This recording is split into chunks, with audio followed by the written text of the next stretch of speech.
बना के पूरा सुंदर सुंदर, और फिर उसके बारे में आगे लिखना। हाँ, 4 बोलियां, राजस्थानी अपभ्रंश, राजस्थानी हिंदी, और फिर 3 बोलियां, ऐसे करके डिजाइन बना के पूरा सुंदर सुंदर, और फिर उसके बारे में आगे लिखना। हाँ, 4 बोलियां, फिर आगे लिखना। जहां लिखने को ज्यादा ना हो वहां डिजाइन बनाइए सुंदर सुंदर। क्या वो एडवाइजरी पता कितने साल से जारी हो रही है? यूपीएससी जो अपने एग्जामिनर्स को निर्देश देती है ना, वो निर्देश पिछले 20 साल से मैंने पढ़े हैं। उसमें एक निर्देश ये भी है कि न्यूनतम शब्दों में लिखे उत्तर को अच्छे अंक दिए जाएंगे। यदि शब्दों का उल्लंघन होगा तो नंबर काट लिए जाएंगे। ये पिछले 20 साल से लगातार चल रहा है। और पिछले 20 साल के टॉपर से बात करने पर पता लगता है कि जिसने ठूस ठूस के लिखा वो टॉपर है। नहीं, वो 5-7 मार्कशीट हर साल होती है जिसमें नंबर कटते हैं, पर नंबर कटने की वजहें क्या क्या है? उसमें 90% केस में नंबर कटते हैं हैंडराइटिंग बहुत खराब होने से। जिसकी हैंडराइटिंग लेजिबल ना हो वहां नंबर कटते हैं।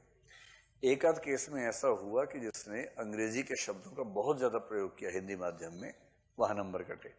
और उसमें अगर आप यूपीएससी से पत्राचार करेंगे, वो बताते भी हैं, कहीं कहीं तो साफ लिखा भी होता है। तो जो नंबर कटने के केसेस है वो मुख्य रूप से हैंडराइटिंग के केसेस हैं। अंग्रेजी माध्यम में जीएस की जो बेस्ट बुकलेट्स है उन सबको आप देखेंगे, लगभग सबने सारा खेल ये खेला हुआ है। तो आवश्यक है या नहीं, ये अंततः तय करेगा परीक्षक। अब आप राजस्थानी हिंदी में ये बताना चाहें कि ये राजस्थानी प्राकृत से राजस्थानी अपभ्रंश बनी, उससे राजस्थानी हिंदी बनी, उससे 4 बोलियां बनी, इसको अनावश्यक नहीं कहा जा सकता है। एकदम सामान्य रूप से लिखिए। जैसे व्याख्या है, प्रसंग या संदर्भ, फिर व्याख्या का हेडिंग, फिर विशेष का हेडिंग, 1 2 3, रत्ती भर समस्या रही है। 2002 के आसपास में आईएएस चॉपर बना पंजाब काडर में। तो उस समय क्या जमाना था कि फिलोसफी की बात कर रहा हूं। हिंदी साहित्य में तो शब्द सीमा आती नहीं थी, ना तब आती थी, ना अब बहुत साफ आती है। बाकी सब विषयों में पता क्या लिखा होता था? टिप्पणी, किसी भी स्थिति में 200 शब्दों से अधिक न हो, ये भाषा होती थी, चेतावनी की भाषा। उस व्यक्ति के नंबर फिलोसफी में 379 आए, 379। मेरा स्टूडेंट था फिलोसफी का और टॉप कर गया। हिंदी माध्यम से आईएएस टॉपर था अपने समय का। तो मैं चाह रहा था कि विद्यार्थियों को एकदम सीधा फीडबैक मिले। तो मैंने एक बार एक प्रयोग किया। मैंने कहा कि हम ऐसा करते हैं कि इन भैया को बुलाएंगे, जो पेपर था यूपीएससी का वो इनको देंगे, 3 घंटे यही बैठ के वो पूरा पेपर लिखेंगे और वो कॉपी हम आप सबको देंगे, ताकि आपको पता लगे कि 3 घंटे में टॉपर कैसा लिखता है, पता तो लगे। उसने लिखा और उसकी टिप्पणियों में जो एवरेज वर्ड काउंट था वो 380 का था। 380 औसत टिप्पणियों का। और ये उस पेपर की बात है जिसमें धमकी लिखी हुई है कि 200 शब्दों से अधिक बिल्कुल ना हो।